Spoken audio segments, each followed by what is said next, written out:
In today's video, I'm going to teach you how to delete a Microsoft Planner group. Let's begin by opening Microsoft Planner in your web browser and signing in with your account.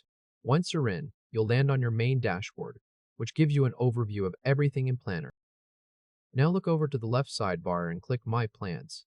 This brings up the full list of plans connected to your account.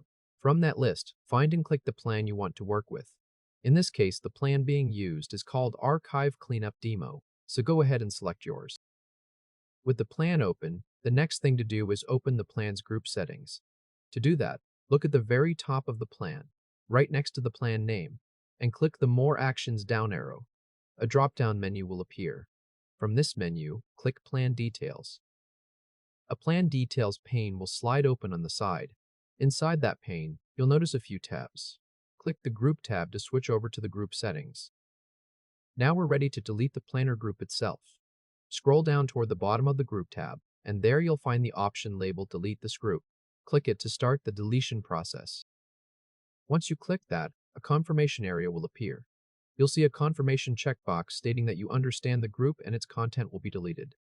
Select that checkbox to acknowledge you understand what happens next. After checking the box, click Delete in the confirmation dialog to move forward. A final confirmation dialog will appear to make sure this is really what you want. Click Delete one more time to confirm and complete the action. At this point, the planner group is deleted, and Archive Cleanup Demo no longer appears as an active group plan in Planner. It's important to understand what happens behind the scenes here.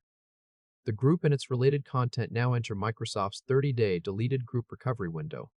This means an administrator or an owner can still restore the group, but only during that 30-day period.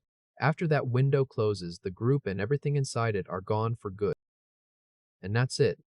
You've successfully deleted your Microsoft Planner group, walked through each confirmation step, and you now understand how the recovery window works. Congratulations, you've completed the process from start to finish.